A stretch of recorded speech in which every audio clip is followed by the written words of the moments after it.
Hello, everyone. You listen to another episode of Let's Talk Sports with Tim McCain, and I have the pleasure of interviewing Luke Staley from Bauhaus MMA. How you doing today, brother? I'm doing amazing. How are you? I'm doing well. So, my first question to you is, when did your love for the fight game begin? So it actually started when I watched a rerun of Frankie Edgar versus Gray Maynard 2, like one of the greatest fights of all time. If you remember Masson, it's like a sister network to ESPN. They used to do like reruns of old UFC fights. And when I was in high school, I just caught this like fight surfing cable television. And even as someone who had like never trained mixed martial arts his whole life, I did traditional martial arts. I did Taekwondo when I was younger, but I had no idea about the concept or philosophically or even technically what the sport of mixed martial arts was. But I remember being so attracted not to, I mean, again, if you haven't seen Gray Maynard versus Frankie Edgar 2, what are you doing? Get on Fight Pass and watch that fight. Um, but it was this amazing fight. But what attracted me most to it wasn't the violence or the testosterone or the grit of what you might think would attract like a kid in high school watching a cage fight. More than anything, though, it was watching like the human like spirit on display. I mean, Frankie Edgar, he got knocked down 3 times in the first round. And just to like preface what I say, like I'm the kind of guy who I can turn on the Olympics and watch every sport and be entertained. Because I don't just love sports. I love like the story that sports tells. So no matter if I know a bunch about the sport or nothing about the sport, I'm like engaged in like the human side of watching these people who have dedicated thousands and thousands of hours to a craft. But never in my life had I seen a sport like mixed martial arts where the human spirit was more on display, where I've seen an athlete have to dig deeper than literally getting like the crap beat out of them, in front of thousands, if not millions of people watching on TV, and have to come back and dig from like the deepest depths of his soul to get a victory in this sport. And that's what attracted me to it the most. I was like, wow, this is awesome. So it wasn't for another few years till I started training, but that was definitely where like my love of the sport began, was catching that rerun of that fight on cable television. That's amazing. That's amazing. So, where did your spirit come from? Because when I met you, you're like and every fighter is different, but for you, you carry a spirit about you that like it just shines bright. You know what I mean? You have a spirit that just shines. Where did that spirit come from? Yeah, no, I really appreciate that. I mean, the Archangel is my nickname. My fight shirt's got, Psalm 28:7, Lord is my strength and my shield right on the front. Like, my joy for this sport, my joy for life really comes from, my Lord and Savior, Jesus Christ, who gives me a great joy for life. That's nothing that I have on my own. I'd like to boast about, like, oh, man, it's just like, man, it's just me, all me. But, like, I can't say that. Like, without Jesus, I'm a arrogant, bitter, unpleasant person, but God gives me a humble and kind heart, and it exudes lots of joy. And one of the things that I'm very joyful for is the sport of mixed martial arts. It is a little conflicting, like all this guy's like, he proclaims the name of Jesus, but he also beats people up in a cage for a living. But it's more than like, as just like a fist fight. Like that's the lowest denomination of how you describe the sport. It's like, oh, just two guys go and beat each other up. For me, it's an art form. That's how I express myself. If I could be an amazing painter or an amazing singer or an amazing poet, maybe I do that instead. But I'm not talented at really any of those things, but I do have a talent for going out and expressing myself through, physical combat, through mixed martial arts. And so for me, I definitely do enjoy the competition aspect. I would be lying if I didn't say that, that fear of being in the back and getting your hands wrapped and knowing you're about to be locked in a cage with someone who's going to try to put the 2 front teeth in your mouth down the back of your throat in front of all your friends and family. That does get me excited, that competition.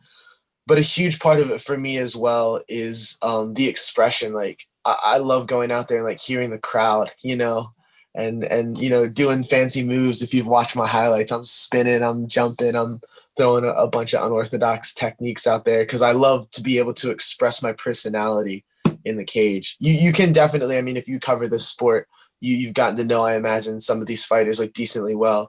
People's Yeah, personalities are most definitely expressed in the way that they fight, and that's something that I really love about this sport. I definitely agree with you. Definitely agree. You can definitely tell people's personalities through the sport. And for you, you just it just oozes out, bro. It's positivity. So I just love that about you, man. My next question to you is, when was the first time you put those gloves on and you were like, okay, I'm gonna actually do this for real? Man, so going into college, I actually played collegiate soccer, Division III soccer, at the school I went to, Hood College, a small private school college in Maryland. But I was always, like I said, attracted to mixed martial arts as a fan in high school, and in college, I was like, man, I really want to like train some amateur mixed martial arts. Right, my whole goal was one amateur mixed martial arts fight before I left college. That was my whole goal. Not even for the physical side. I wanted to test like my mental toughness to see, man, could I really do this amazing thing that these athletes that I admire go out on TV and do? I really wanted to like test myself. So I Googled MMA gyms near me, and I looked at the price, and the only one that was within walking distance, because I didn't have a car in my freshman year, was over a mile away. It was like 1.1 miles away. So I would have to walk or jog a mile and back to the gym, and I'd have to pay like this massive gym fee, you know. I mean, for a college student, you know. Yeah. So I was like, you know what? Here's what I'll do. I'll wait till my sophomore year of college. I'll make sure that I get my grades in order. I'll save up a little money and I'll do it then. But I saw actually a Joe Rogan podcast with Donald Cowboy Cerrone, and Cerrone wasn't even talking about fighting. I don't think he was just talking about life in general.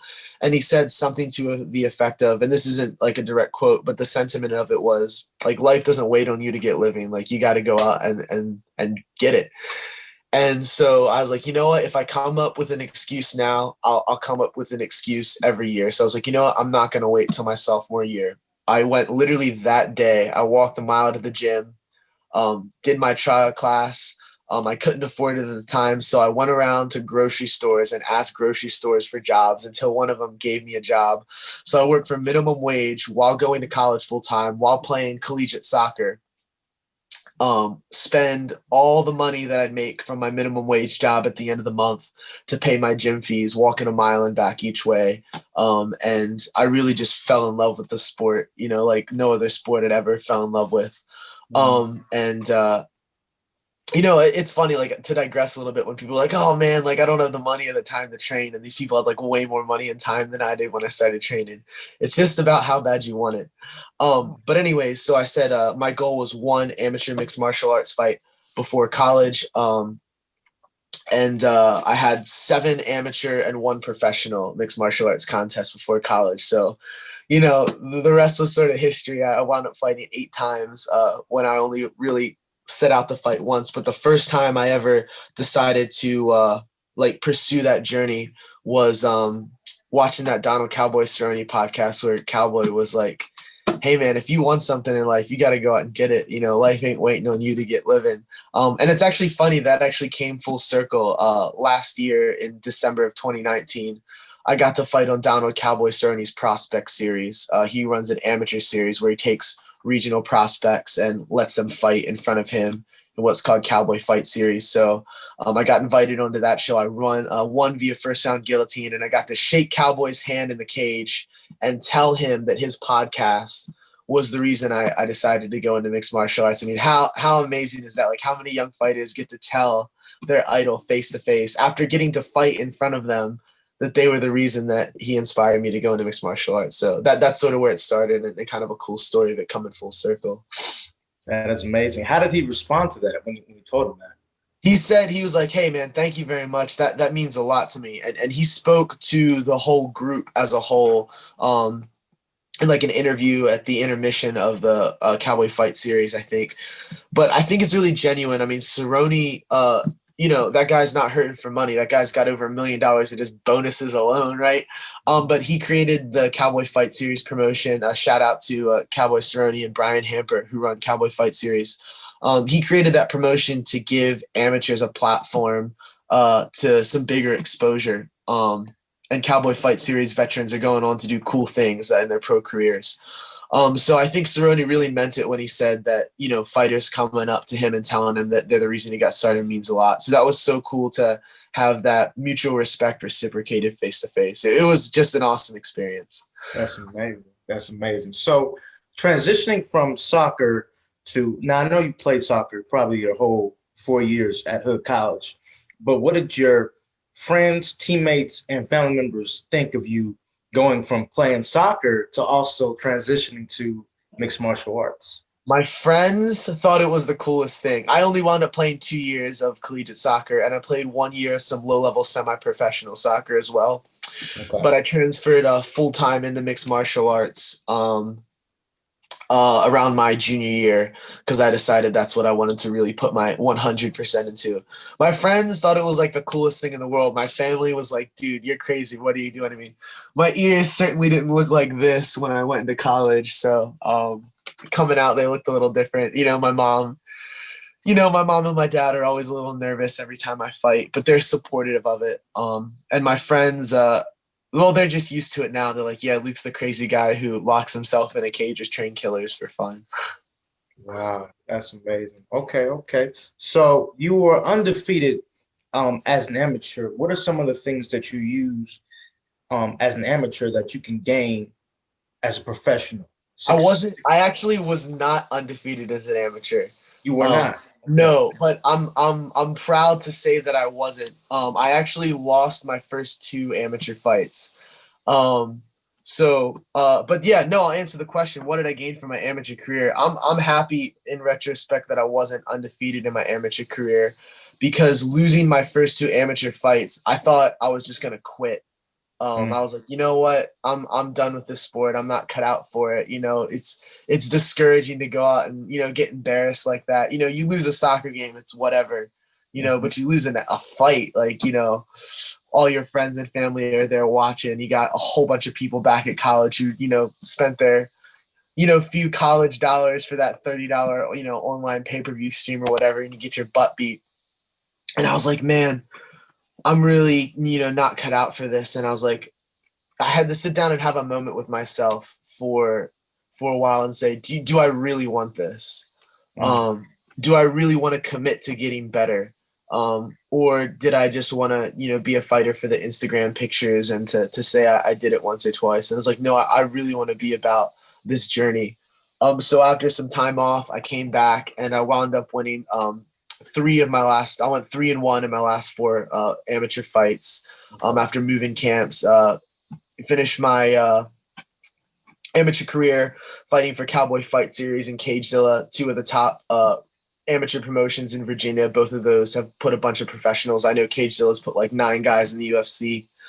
So back-to-back finishes to finish my amateur career. 3-1 in my last 4 fights.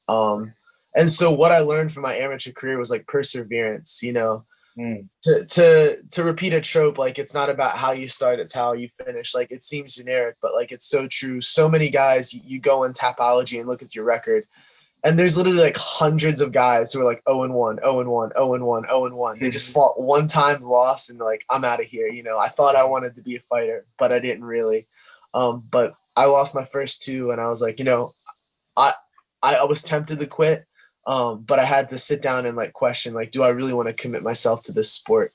And so perseverance and learning that fighting isn't just about, looking cool or whatever. It's about actually like grinding into this lifestyle. So I took a lot of great things from my amateur career, which, despite dropping my pro debut, which sucks, I think will propel me to, God willing, a successful professional career as well. Because if I would have went undefeated in my amateur career and lost my professional debut, maybe I would have just hung up my gloves and never had to deal with that adversity before. But having the privilege to be low and come back has taught me that it's just a bump in the road, and that if I really want this, there's nothing stopping me from improving and reaching heights that even I probably myself don't know are possible yet.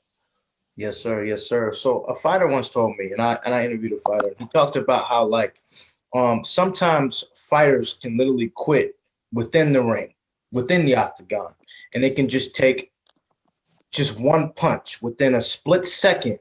You have to make up within your mind that I'm not quitting or I am quitting. Is that true? And have you seen that in your own mixed martial arts? I've seen it and experienced it. Man, okay. One of the things that got me into professional mixed martial arts was Jose Aldo, because Jose Aldo also used to be a really good soccer player. And seeing a soccer player who him and I have a similar build. He's 5'7" and was a featherweight. I'm 5'7", was a featherweight. He was really good at soccer. I came from soccer, and Aldo had a lot of success. So even before I started, Aldo was a fighter that I loved watching.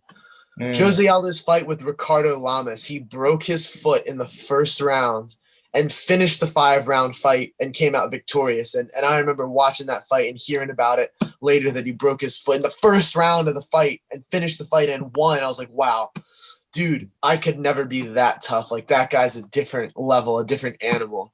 My third amateur fight, it's on YouTube. You can watch it. It's Luke Staley versus Yas Samami.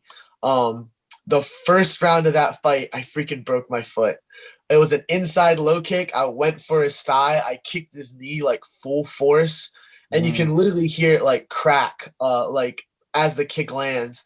And you don't really feel a lot of pain when you're in the cage, but I knew like something was wrong. The best way I can explain it is like when you're at the dentist and they're drilling in your teeth or whatever, you know, they numb you with the Novocaine and you can't feel pain, but you can feel like pressure. I didn't feel pain in my foot, but I definitely felt like pressure building up in my foot. And I was like, oh boy, this isn't good. So I like stomped my foot on the canvas a little and it didn't collapse on me. So I was like, all right, I guess they're going with it. And that fight didn't end in a finish. It was a 3-round war. I finished the fight with a broken foot after breaking it in the first round and came out victorious with my hand raised. Wow. But yeah, there was definitely a moment where I had to say, you know, split second, like, you know, what am I made of? You know, I've always wanted to say that, like, oh, I'm not a quitter. And like, you know, you're 99% sure that, you know, I'm not a quitter or whatever. Like, that's something that I'm proud to say about myself. But I don't really know if that's true until I'm presented with a situation where it would be really easy to quit. Like, you really get to find out what you're made of. Like, all right, Luke, you say you have this certain type of perseverant personality. Well, here's where you put it to the test. You just broke your foot in the first round of this fight. How are you gonna react? So that's another beautiful thing about this sport is like you really, really get to learn about who you are on the inside. So yeah, no, definitely it's true. Definitely there are moments in a fight where you see a fighter like in his eyes, like the life fades away and you're like, he's done. He's just gonna look for a way out. You see it competing and you see it as a fan watching on TV. But in those split second moments, like you're gifted, blessed with the opportunity to discover, you know, who you really are. So I welcome those moments. Bring them on. Yes, sir. Yes, sir. So my next question is, do you learn more from your wins or your losses, and why? You know, it's generic to say like you learn more from your losses and you definitely learn a lot from your losses. I would say it just depends on the fight. It's 50-50. I've had wins where I've learned a lot. I've had losses where I've learned a lot. It all boils down to your mentality after a fight. Some of these fighters, they'll lose and they'll be in denial. They'll be like, oh man, I just got caught. They won't change anything about their camp. And then when they win, they'll be like, yeah, I'm the best, you know, and they won't change anything about their camp. Well, nobody's perfect. You know, you should always be striving to continually get better at mixed martial arts. And those who don't, those fighters are the ones who don't last in the sport. So after every win and every loss, you know, you're smart to go back with your team, break down what you did well and what you didn't do well.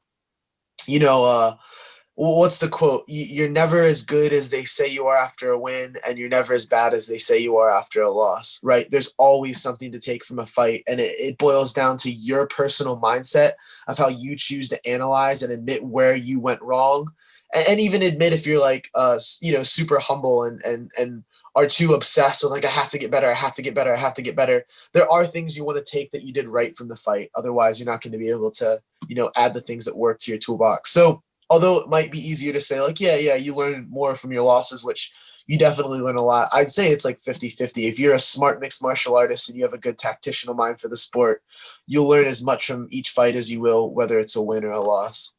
Yes, sir. Yes, sir. So the last fight you fought against a striker, what are some of the things that you would take from your previous fight that you would get for your second fight coming up?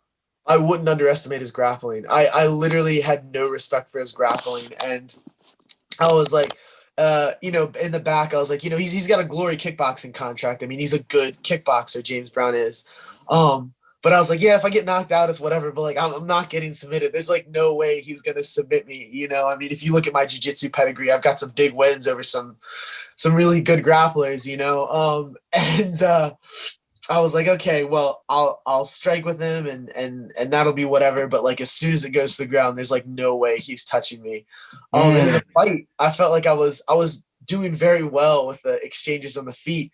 And when he jumped the guillotine when I shot for a takedown, I ran him to the fence and could have just dumped him on the fence. But I was like, I'm gonna pick him up and slam him because like I want that big ooh ah from the crowd, which is so stupid of me in retrospect. I picked him up and he jumped the guillotine, and I was like, dude, I literally it wasn't even like in my mind that like he would even attempt the submission because in my head I was like so much better as a grappler than him. So when he jumped the guillotine, I was like, this isn't supposed to happen. Small consolation prize. I didn't tap, you know, I went to sleep like a man. But as Michael Bisping says, you know, it still sucks. Like, didn't you just see I just got choked out, you know? But I don't want to like take away from James Brown. Like, I do think I'm a better grappler, but I'm also a professional fighter. And professional fighters, you know, you ask them how they do against King Kong, and like, yeah, you know, I can beat King Kong, you know, I can beat Godzilla. So, but no disrespect to James Brown, he worked very hard on his grappling, and I want to take nothing away from his performance. But something that I will apply to every single fight going forward for the rest of my life is don't underestimate your opponent. Like, you never know how they've grown from fight to fight. He's gone on, I think, and won a fight even since then. At the last Ultimate Battleground. So clearly he's taken the time to improve. I've had people who probably counted me out because of my record. And I wound up, you know, coming out victorious, and I counted him out because of his record and my arrogance. And his performance cost me a loss. So something that'll be taken from that fight is, you know, don't get cocky. Don't underestimate your opponents. Treat every fighter like they're the absolute best versions of who they could be, and that like they've been training to fill up every hole in their game, as unrealistic as it might seem. You know, be prepared for the best version of them. Interesting. Okay. So Luke, what does success mean to you, and what are your 3 personal keys to success? Yeah, no, that's a fantastic question, Tim. Yeah, so success to me isn't as much. I mean, I want to win to represent my team and represent my coaches, everything well. But success to me is being a good role model in this sport. There's a bunch of guys who, you know, they win and they gloat and they give the sport a bad look. And, you know, cage fight is a pretty cool thing to be. Like, I know I looked up to mixed martial artists when I was younger. You got like a bunch of kids, whether you like it or not, as a professional athlete, you know, you're going to have people looking up to you. And I think success to me is being a good role model in this sport. If you're arrogant after you win, or you're throwing stuff around and pouting like a 5-year-old after you lose, like that's tarnishing like the sport. Like, we have a hard enough time as it is as fighters, like building a reputation as like, you know, character athletes, which I think a lot of mixed martial artists, like Rory McDonald, Stephen Wonderboy Thompson. There's a lot of really good character athletes out there. But success to me is being able to go out and represent yourself well in a win or a loss. Obviously, wins are better. But my 3 keys to success are, I will say this to all my students: react the same when you win and react the same when you lose. Like, if your reaction changes between the two, you're putting like too much emphasis on the win or the loss and not so much your performance. Like, if I win, I'm going to go shake my opponent's hand and say good job. If I lose, I'm going to go and shake my opponent's hand and say good job. That's like a rule that I have in my head. Win or lose, same reaction. Like the second one, and like the biggest one for me, is like, you know, keeping everything that I do Christ-centered. I probably should have said that first. That's definitely the biggest one for me. The way I want to conduct myself is someone with integrity, someone with respect, someone with a hard work ethic who goes out to win. Don't get me wrong. You know, Jesus loves hard work. But first and foremost, I want to represent myself with good character. So that would be like my second and probably biggest key. And my 3rd key to success is just keep at it. You know, it's not so much about doing the right things. It's about doing the right things for long enough. I think that's a Zig Ziglar quote or something. Like, so many guys, they'll be doing the right things, training with the right training partners, putting in the right amount of work. and they're just not patient enough to see the fruits of their labor pay off. They'll have that loss and they'll quit, or they'll be grinding for years and that big break won't come and then they quit. I think that sentiment is especially true for mixed martial arts, because you see so many guys who are making like $500 a fight on the regional circuit for years, and then within one fight they're in the UFC making tens of thousands of dollars. Like, perseverance and keeping at the sport, doing the right things consistently, I think that is like one of the biggest keys for success in this sport, because you never know when your break can come. You could be fighting on the regional circuit in front of a couple hundred people one fight, and literally your next fight get the call up to the UFC. So consistency is definitely, if not the biggest key to success in mixed martial arts, I think. Well, you know what? I love that, because actually that kind of leads to my next question, which is consistency in amateurism. As a fighter, you guys have to pay out of pocket. Even as a professional, you have to pay out of pocket. And, you get injuries and you put your body on the line. Just explain what is it like as an amateur, putting your body on the line, spending money, and then also trying to become a professional. Yeah, if you're doing this sport for money, pick a different profession. You're not going to make it. You have to do mixed martial arts because you love mixed martial arts. The sport totally sucks sometimes. You're always sore. You're always tired. You have to cut weight. It's the highest highs, but also the lowest lows. But you're never going to accomplish your dreams if you only chase them on the days when you feel like it.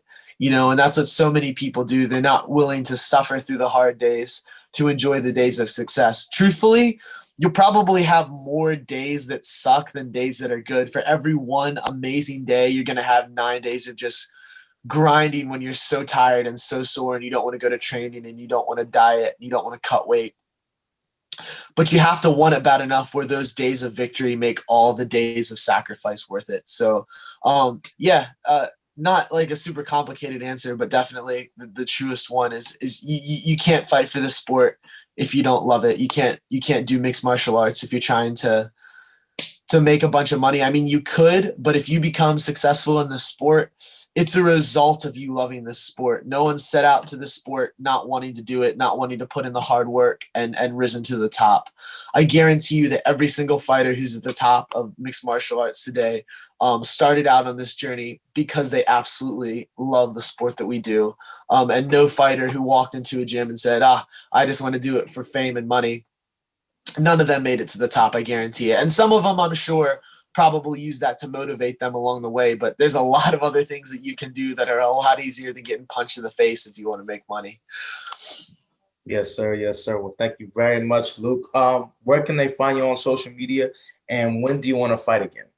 Yeah, my Instagram handle is just Luke Wayne Staley. It's just my full name. I really have to pray about that. I've had a couple offers that I can't disclose, but some names you definitely recognize in some promotions. You definitely recognize that you might be surprised that a lowly 0-1 fighter would get offered. But I really just need to talk to my Lord and Savior about this. I recently went into full-time ministry work. So I'll be working for Fellowship of Christian Athletes, which is a youth ministry organization that spreads the gospel through sports and reaches the lives of coaches and athletes.